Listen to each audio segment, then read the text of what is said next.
Marshall's buyers are hustling hard to get amazing new gifts into stores, right up to the last minute. Like a designer perfume for that friend who never RSVP'd, wish list topping toys for her kids who came too, Belgian chocolates for the neighbor, a cozy scarf for your boss, and a wool jacket for your husband that you definitely did not almost forget. Marshall's, we get the deals, you get the good stuff, even at the last minute. Whew. Find a Marshall's near you. Hey girl, it's us, your hormones, and we're throwing a late night pop-up rave called Night Sweats. Sorry about your ventilation system. Hot flashes got a little too lit. Things are wild. Do you feel it? Do you feel wild? Good thing there's an Amazon One medical office nearby so you can get seen and feel seen. Amazon One Medical. Healthcare just got less painful.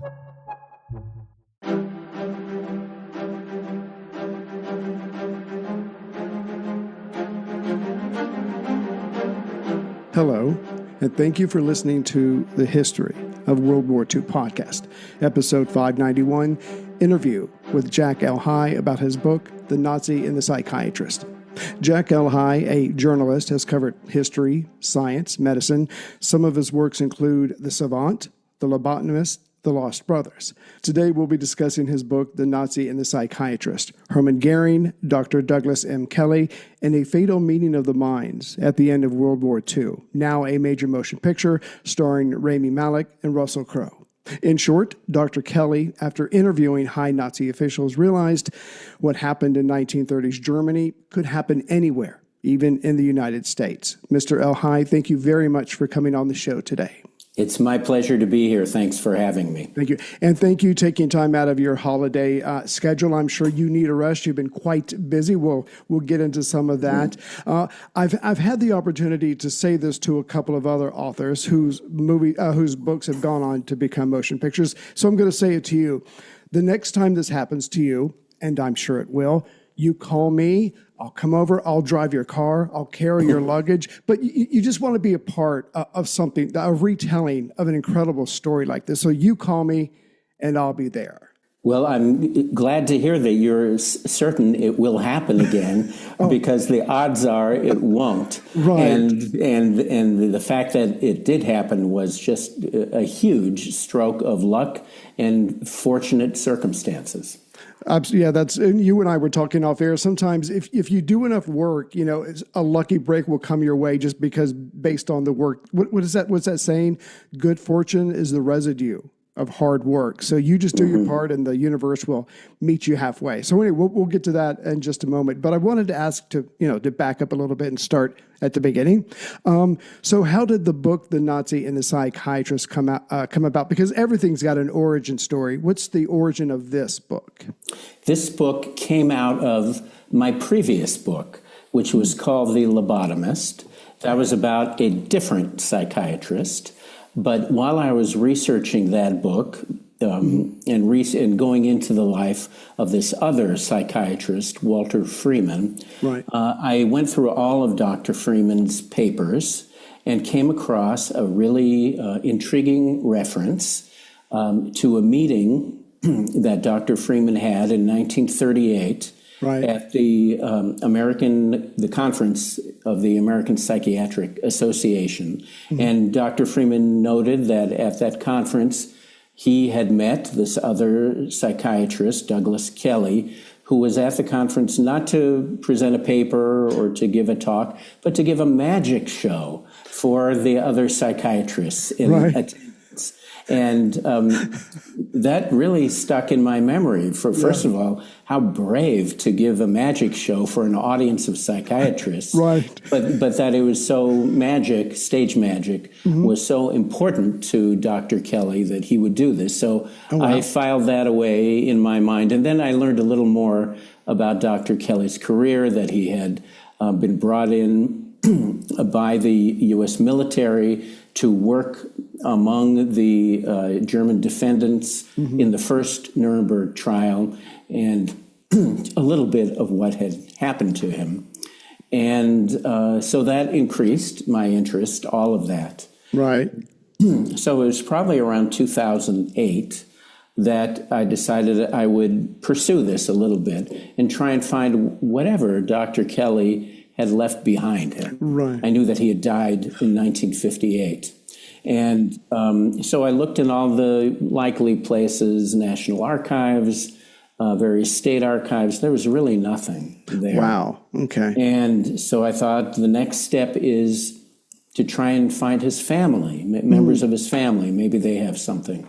And I was able to track down Dr. Kelley's oldest son, Doug, who at that time was living in Fairfield, California, in the northern part of the state. And I wrote to Doug and told him I was interested in his father's career. And I asked him, do you have anything? Right. And Doug kind of cryptically wrote back and said, yes, I do. Why don't you come and visit? Oh, and nice. So I paid a visit to Fairfield. My mother lived only about a half-hour drive from there, excuse me, at the time. So, and when I appeared at Doug's house, he greeted me at the front door, showed me inside, and showed me that he had brought up from his basement about 15 banker's boxes full of stuff. Yeah. And I had been hoping, expecting that he would have maybe a scrapbook or a photo album or some file folders, but there were 15 boxes. And he let me go through them, and as I did, I knew that this was a really unusual collection of materials.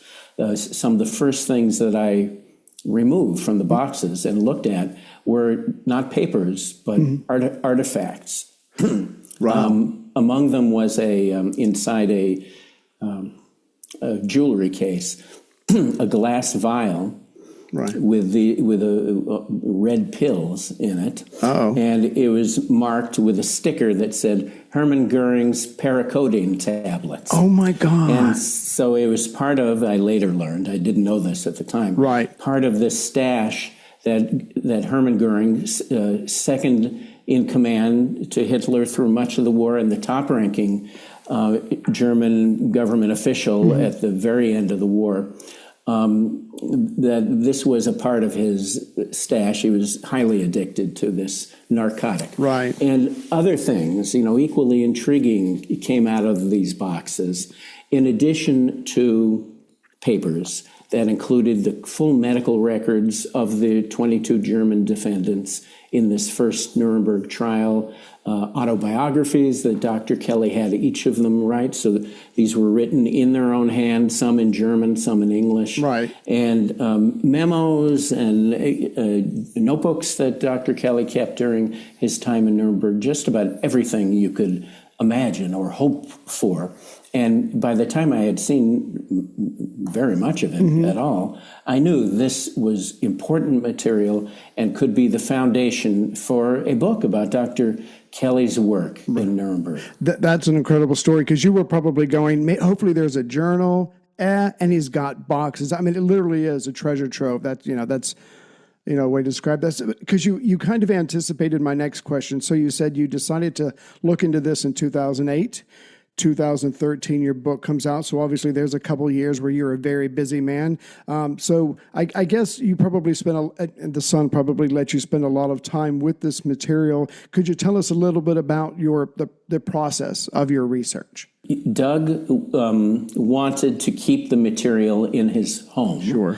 And so he allowed me to visit many times to go through everything. And this was before the days of smartphone scanners. So instead, I just took photographs of all the documents. And made it my mission just to photograph everything that looked important or essential. And actually, between 2008 and 2013, when the book came out, I published an article about Dr. Kelley's work. I usually like to test drive book ideas as article ideas first. So I published an article in a magazine called Scientific American Mind. It was their neuroscience psychology magazine at the time. And once that was published, I sent a link to the article to a man named James Vanderbilt. He's the person who went on to write and direct the movie Nuremberg. Nice. And I knew him already because his production company had optioned my earlier book, The Lobotomist. And this was just something that I thought he and his colleagues would be interested in, Dr. Kelley's story, and that turned out to be the case. Wow.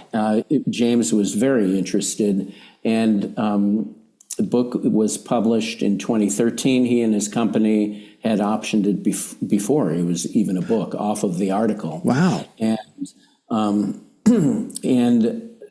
for a long time, it seemed like nothing was happening. James was writing drafts of the screenplay, a screenplay. Right. He would send them to me. I would read them and comment on them. And then he'd get back to work on the next draft. And so many years went by. Right. And meanwhile, the production company broke apart. Oh, wow. James was no longer a part of it, but he was still interested in the story. And around 2023, he latched on with another production company called Bluestone, and they liked the story as well, and that's when things really started happening. Gotcha. And everything came together: the cast, financing, the filming was scheduled, all of that, and that seemed to happen really fast. That's amazing. So yeah, I mean, and it's interesting to hear things like that because most people do not appreciate the process or the time it takes, one, to complete a film, much less get it up and running. You know, all the stuff that has to happen before that, where, you know, with all due respect, the talking heads are talking to each other, and you've got to get everybody to agree. Yeah, and in this case, it was 14 years. Exactly. And during many of those 14 years, I thought nothing would ever happen because, as far as I could tell, nothing was happening. Yeah, that's a good point. Yeah, so I just got to let you know, because you've done enough history. I've got 3 other friends who are history buffs, World War II buffs, and trying to get 4 nerds to agree on a date to go see a movie. We're going to go see it, I promise you, but we're still trying to work all that out. If I could, please. I know you've done a billion, you've done tons of interviews, and normally you kind of talk about the events in the book and all this stuff. We're going to get to that, but if I could just for a second, go in a slightly different direction, because I've got to imagine this book comes out in 2013. It's now 2025 with all that is going on in the United States. And I've got to ask you, so how do you think this book does it resonate more today in today's political climate than maybe back in 2013? I should mention that a big part of Dr. Kelley's story and a big part of my book is about what Kelley did when he returned to the U.S. after being in Nuremberg. So he returned in 1946 while that trial was still going on. Oh, right. And he had spent all of these hundreds of hours interviewing these men, testing them with various psychological evaluations. And he believed he had come to know them very well. Right. And he had gone into his time with the defendants thinking that it was likely that they suffered from a common psychiatric disorder that could account for their heinous behavior and war crimes, all of that. Yeah.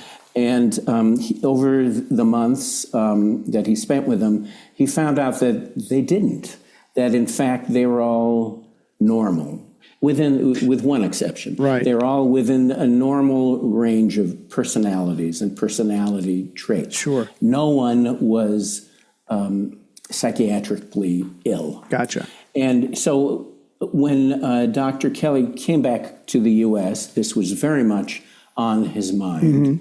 And he wanted to reconcile this. And he came to believe that what happened in Germany in the 1930s and 40s could happen anywhere, because these men had personality types that exist everywhere. Absolutely. And have always existed everywhere. Right.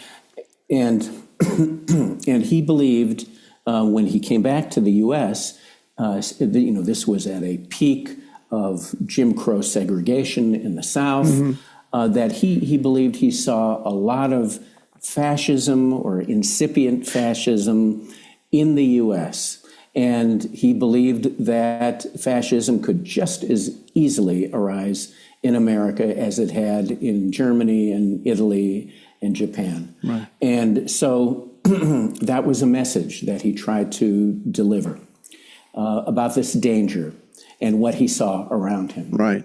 So that's a long way of answering your question. When I wrote this book, Right. and when it was published in 2013, the extremism that Kelley was talking about and that he had observed in Germany among the defendants and in the U.S. later, it seemed to me that kind of extremism was in our political environment, but it was on the fringes. Right. You know, remember, this was in the middle of Obama's second administration. Right. And it did not seem to me to be much of a political threat at that time. Yeah. But now that we are 12, 13 years later, and I see that this extremism is not on the edges of our politics, it's in the center. Right.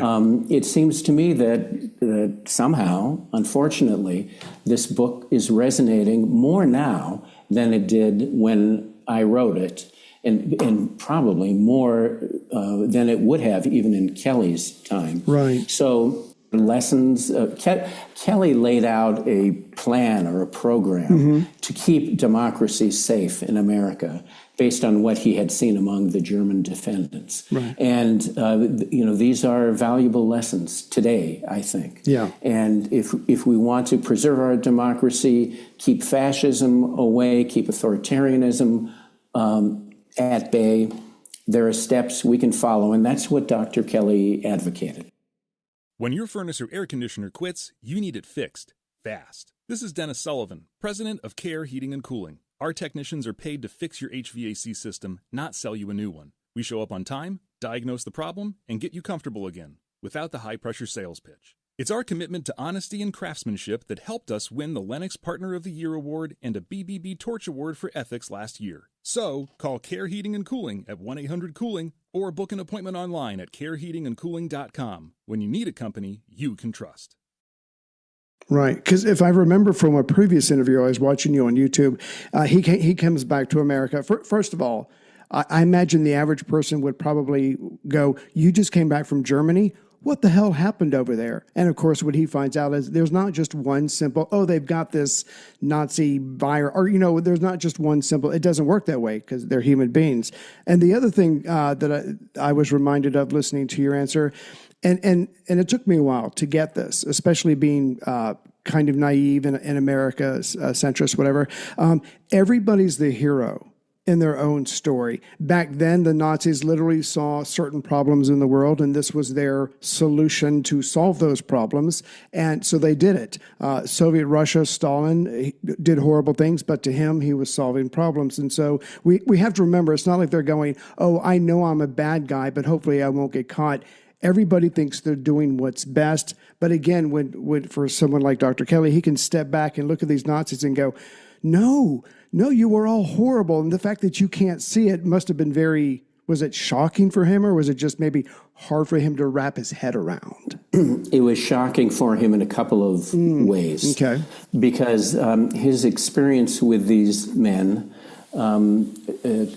showed him that by and large, even though they were overall intelligent, hardworking, some good qualities, right, there were plenty of horrible qualities among them. They lacked conscience, they lacked remorse, they lacked empathy. Yeah. All of those things that would rein in most people.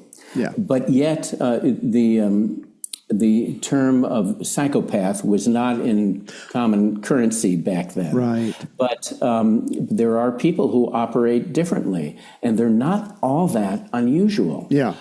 They're around us, and not all of them become war criminals or mass murderers. Some of them go into business, education, media, every endeavor, and do their harm in their quest to amass power by walking over the backs of other people. Yeah. And so that's what Kelley was worried about. Okay, yeah, and you've kind of, in two instances, you've anticipated my next question. Is there any other lessons that we should take today from this book? Because you've mentioned about, here are the steps to someone accruing more power, and maybe what to look out for. So you've mentioned that, but is there anything else, or is it just maybe not being so lazy and be more cognizant of what's going on in the world and just trying to not believe everything a politician says when they certainly promise you the moon and the stars, or any other leader, that kind of thing?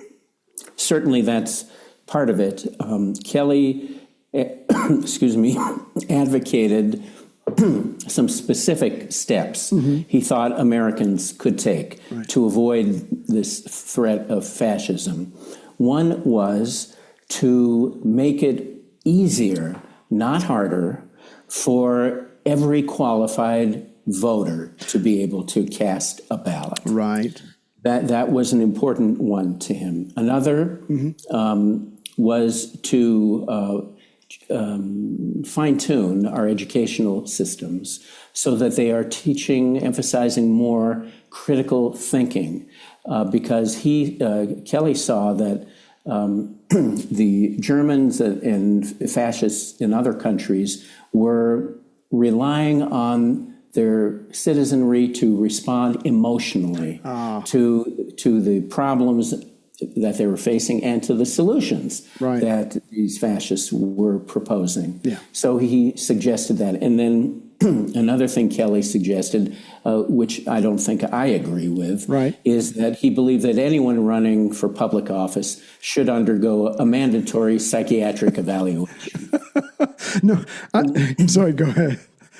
Too many responses in my head. Right. So that's one lesson. I mean, we can try and emulate some of these ideas. Absolutely. Now, another thing I believe that we should take away from this whole experience of putting these men on trial is that the International Military Tribunal, which was the name for the first of the Nuremberg trials, was, as its name says, an international effort, and that there are crimes conducted in war and in the aftermath to war that are of international concern, not just of concern in the country where it happened, and that in this case, the international community, the Allies, came together and organized this trial, which was not at all a sure thing that it would happen,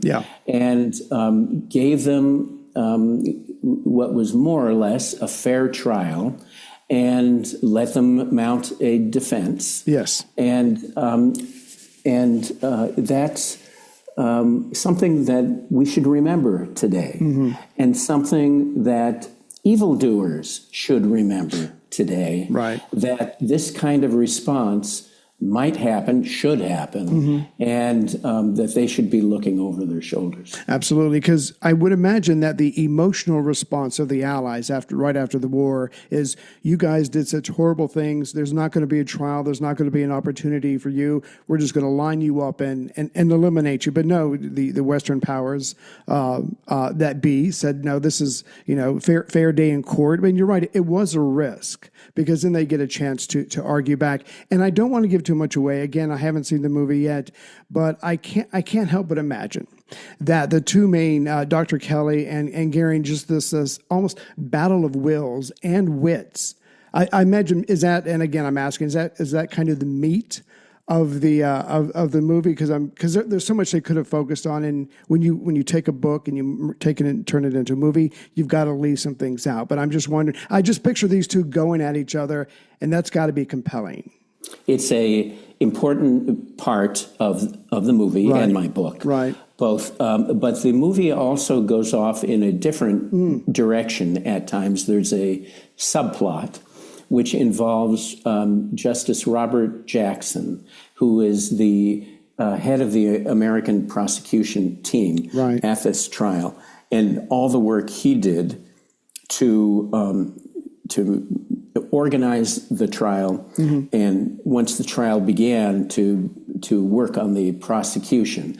My book contains some of that, right, but there's actually more of that in the movie than there is in my book. And I think for a movie that works really well. For a nonfiction book, I like the books I read and write to be tightly focused. Mm-hmm. I don't like sprawling stories. Yeah. And so it works in the movie. It probably wouldn't have worked in my book, but movies and books are very different things. Gotcha. So okay, so we're going to leave a lot of that for the readers and the movie viewers. We don't want to ruin it for them. So if I could, a little slightly more lighthearted. You hinted at this a moment ago, but so how did the actual movie Nuremberg come about? Because like you said, this was over a decade in the quote unquote making, if you will. It really began to become a movie once James Vanderbilt started. Probably the first thing that made it happen was when Russel Crowe signed on to play Hermann Goring. I believe that was in 2019, and he read the screenplay and he told James that he wanted to do it. Wow. And that he would wait. Yeah. He would wait for however long it would take. And then a few years later, James connected with Bluestone Entertainment. And all this while, I was continuing to see new drafts of the screenplay. I think I saw 4 or 5 in total over the years. And it was great because they kept getting better. Right. And shooting began in 2024 in Hungary, and James was very kind. He invited me to come to Budapest to see about a week's worth of shooting, and that was fascinating and really thrilling and otherworldly to me to see these scenes that I had imagined, not imagined in the sense of making them up, but had imagined them in my mind, having researched them, and having them appear as something you could actually see and hear. That was great. And so the shooting finished by the summer of 2024, and then another year was taken up in trying to secure distribution for the movie. In the end, Sony Pictures Classics came forward to distribute it in the U.S. and on commercial airlines. And then a bunch of other distribution companies are handling its distribution in other countries. Gotcha. So my involvement was limited to making comments on the screenplay, and then going to visit during the shooting and seeing what was going on, meeting people. That was really a very fun work trip, probably the most fun I've ever taken. No, I'm very jealous. That would have been really cool. I can imagine someone going, I've got Russel Crowe's signature on a promissory note. He said he's going to do the role. I imagine that would help move things along a little bit. It certainly did. Yeah. And I think it helped James. It helped sustain him while things were so much uncertain about what was going to happen. Yeah, because even in my limited experience, I know you can believe in a project as much as you want, but there's so many moving parts. There's so much you can't control. You kind of need the universe to meet you halfway, and it sounds like eventually that's exactly what happened.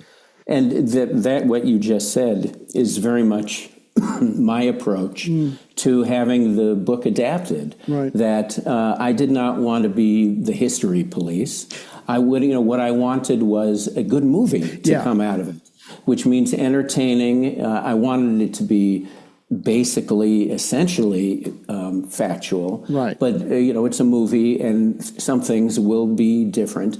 And in the end, I'm very happy with how it's turned out. And in good faith, I can recommend it to my friends. Good. No, I'm glad you said that, because when I read a book like yours, I'm expecting accuracy. I want it well told, but give me the facts, give me, whatever. But you're right. When it comes to a movie, there better be some entertainment there, but there needs to be a story arc. There needs to be emotional aspects. And you know what I'm saying. So I'm glad that they were able to balance that out, because we've all seen war movies. You're like, so it sounds like you're happy with it overall. Yeah. And, what I'm just very happy that people of the caliber of James and the movie production team were able to take the story as it is in my book and riff on it and make it into something in a different medium that works. Yeah, that to me is fantastic. I'm sitting here talking to you now, and I still get the sense there's maybe a part of you going, "What's happening?" Because this is a huge thing. This is your, as far as I know, your first book that's been made into a film, and so now that you're kind of on the other side of it, how has this affected? How has the movie affected you? How has it affected your book? I mean, again, you go for, a book is nice, but then when you have a movie with Russel Crowe in it, I imagine you're in a different universe, or feels like that. Yeah, it does feel like that. Well, as far as the effect on the book goes, the sales have been very good since the movie came out. There was I haven't kept really close track of the sales figures, but there was a week just before Thanksgiving, so about a month ago, when The Nazi and the Psychiatrist was the third highest selling history book in the U.S. Nice. And so that is very nice. It never attained sales anywhere near that when it first came out in 2013. Right. Effect on me, well, there's a part of me that wants things to get back to normal.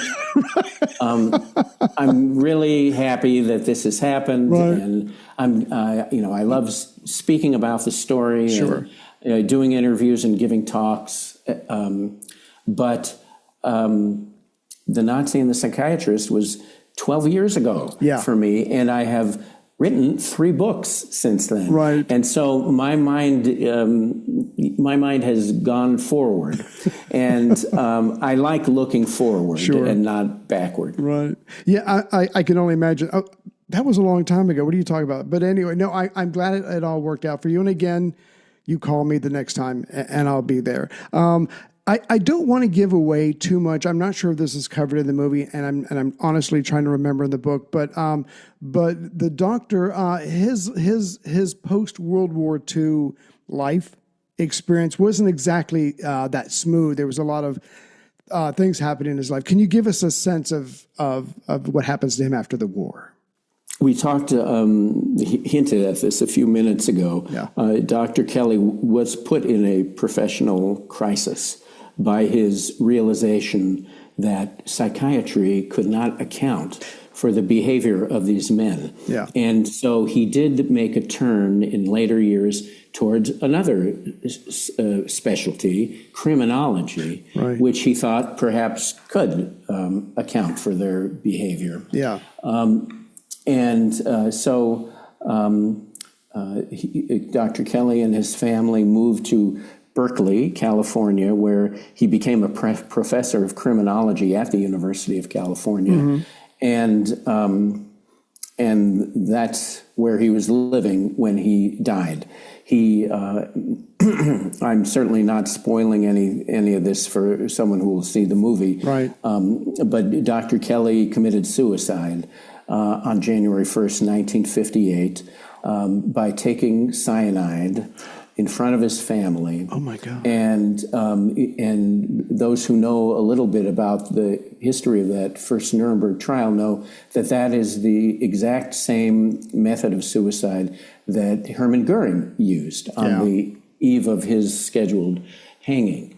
So a central question for me in the book was, what's the connection here? Is there a connection here? Yes. And I determined there was, but it's complicated. It's not what you might think it is, that Kelley was thinking, okay, Hermann did this, now I'm going to do it.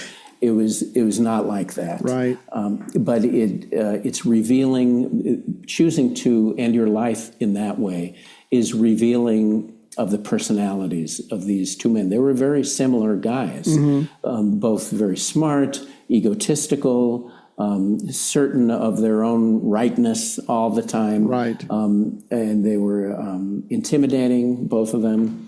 And it's not, with that in mind, it's not surprising that they chose the same way to end their lives. Right. So my book covers all of Dr. Kelley's life. He was 45 when he died. Wow. And the movie covers only about 1 year, this year that he was in Nuremberg with the defendants. That makes sense. Yeah, because I can imagine, and like you don't want to put together things that don't exist. But I imagine talking to Goring for hours. This guy is intelligent. He's brilliant. He's insightful. He's also ruthless. This phrase, I don't know where it's from, but it kept coming back to me when I thought about here's a confident professional psychologist and an evil, I don't know, madman's probably not the right word, but a person who has very few constraints on their actions. The phrase that kept coming back to me was, when you stare into the abyss stares back at you. So I imagine they both got into each other's heads, and maybe that was a whole nother level of a game that egos play. Very true. They were both master manipulators. Yeah. And they both manipulated one another. And they were both aware that they were being manipulated by the other, but they each allowed it because it helped them get what they wanted from each other. That's amazing. So that is a big part of their relationship. It would be completely wrong to suggest that Dr. Kelley and Hermann Goring had a friendship. They were not friends. Right. That couldn't happen because Kelley was always aware of the dark aspects of Goring. Right. But they admired each other in many ways and saw themselves in each other. Yeah, strength recognizes strength, if I can paraphrase and say. Yeah, so Mr. Elhai, thank you for your time today, because it's Christmas week. Thank you for coming on the show and the book, and you also got a trip to Budapest out of all of this. So hey, it's all good stuff. But Thank you, Ray, for having me. It's been great being on again. Yeah. And you mentioned at the start, this is episode number 500 something. 91, yeah. Yeah. And I think the first one that I was on was 87, yes, maybe? That sounds right. Yeah. Yeah. And so you've been busy. Yeah. And you've been busy, like you said, 3 books since then. Yeah. So we'll do this again in another 7 years. How's that sound? That sounds good. All right, cool. Well, again, Mr. Elhai, thank you for your time. Thank you for the book, and I hope you have a wonderful Christmas. Thank you. You too. And to all your listeners. Thank you.